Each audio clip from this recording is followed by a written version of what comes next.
దేశంలో ఓ పక్కన ప్రజలకి నేరుగా సమస్యలున్నాయి. ప్రధాన ప్రతిపక్ష వైఫల్యం ప్రజలకి శాపంగా మారుతుంది. ప్రభుత్వాన్ని గుడ్డిగా సమర్థించను నేనిప్పుడు. ప్రభుత్వం చేసే మంచిని ప్రోత్సహిస్తాను. తప్పుని నిలదీస్తాను. అట్ ద సేమ్ టైం తప్పుని నిలదీసే వ్యవస్థ రావాలని బలంగా కోరుకుంటా. ప్రభుత్వాల అహంకారంతో పనిచేయకూడదు. ప్రజలని పట్టించుకోకుండా వదిలేయకూడదు. ఇవాళ రూ. 90కి డాలర్ పడిపోతే అబ్బెబ్బే అది చాలా గొప్పది, అదేం తప్పేం లేదు, ఆర్థిక వ్యవస్థ మనది బలంగానే ఉందని చెప్తే మరి ఇదంతకుముందు నరేంద్ర మోడీ ఎందుకు మన్మోహన్ సింగ్ ప్రభుత్వాన్ని నిలదీశారు? రూపాయి పడిపోతుంటే భారత ఆర్థిక వ్యవస్థ పతనం అవుతుంటే అని. ఖచ్చితంగా మంచిని మంచిగానే చెప్పాలి, చెడుని చెడుగానే చెప్పాలి. 14,000 కోట్ల రూపాయల బడ్జెట్, 14 లక్షల కోట్ల రూపాయల బడ్జెట్ 48,000 కోట్లకు వచ్చిందా? 50,000 కోట్ల దాకా వచ్చేసిందా? అంటే 50 లక్షల కోట్ల దగ్గరకు వచ్చేసిందంటే అది ఓకే, దాన్ని మనం సమర్థిద్దాం.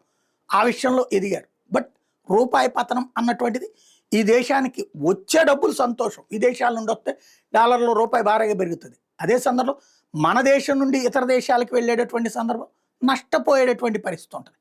అంటే ఏదైనా కొనాలి అమెరికా నుంచి అంటే చాలా బొక్కబడిపోతుంది. మనకి యూరప్ దేశాల నుంచి కొనాలని బొక్కబడిపోతుంది. ఎందుకని? మన దగ్గరికి సంబంధించినటువంటి అంశం, మన డబ్బులు ఎక్కువ ఖర్చు పెట్టాల్సి వస్తుంది. యూరప్ దేశాలు కూడా డాలర్లోనే బిజినెస్ చేస్తాయి కాబట్టి ఇది ఒక ఎత్తు. దీని మీద చర్చ గట్టిగా పట్టుబట్టాలా, నిలదీయాలి. అది చేత కావట్లేదు రాహుల్ గాంధీ. అదే సందర్భంలో దొంగ ఓట్లని తీయమని ఆయన అడుగుతున్నాడు. అలాగే ఆ ఓట్లను తీస్తుంటే తప్పని ఆయనే వెంటబడుతున్నాడు. దొంగ ఓట్లను తీయమని ఆయన అడిగాడు, అవి తీస్తుంటే తీయడానికి వీల్లేదంటాడు.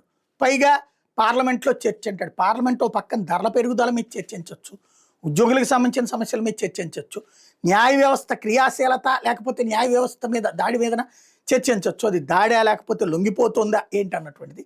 అయిపోని మనకు అంత అవగాహన లేదు, ఏదో ఒకటి ఎవడో ఒకడు మనకి చెప్పినోడు వాడేదో వాగాడు, మనం ఆ వాగుడే తీసుకెళ్ళి పార్లమెంటుల్లోనూ రోడ్డు మీద ప్రెస్ కాన్ఫరెన్స్లోనూ వాగుతాం, అంతర్జాతీయ వేదికల మీద వాగుతాం, అంతేగాని హోంవర్క్ చెయ్యం.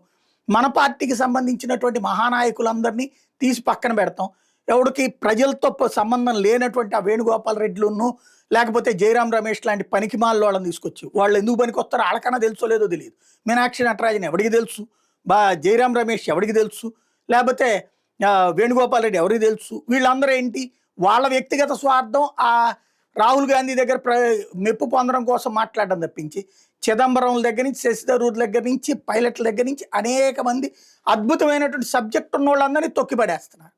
సేమ్ టైం ఏ అంశాలు తీసుకోవాలో తెలియదు. హిందుత్వ అంశం ఫెయిల్యూర్, అలాగే మైనార్టీ బుజ్జిగింపు అంశం దాంట్లోనూ ఫెయిల్యూర్. ఆ మైనార్టీలు కోపగించుకున్నారని దానికి సాక్ష్యం. బీహార్లో ఎట్లాంటి పరిస్థితి వస్తుంది?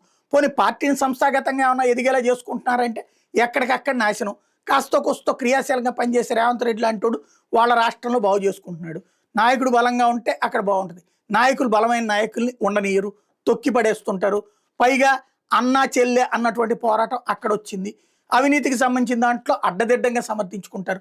ఎందుకు ఇంక ఈ పార్టీ ఎందుకు ఇంత అధ్వాన్నమైన పరిస్థితిలో ఉంది?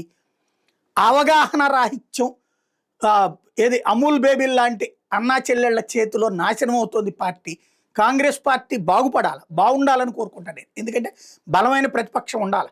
ప్రతిపక్షం లేకపోతే భయం ఉండదు, అధికార పక్షానికి అహంకారం పెరిగిపోతుంది. ఆలోచించుకోవాల్సిన సందర్భం ప్రజలకు కాదు, ఆ పార్టీకి వచ్చింది.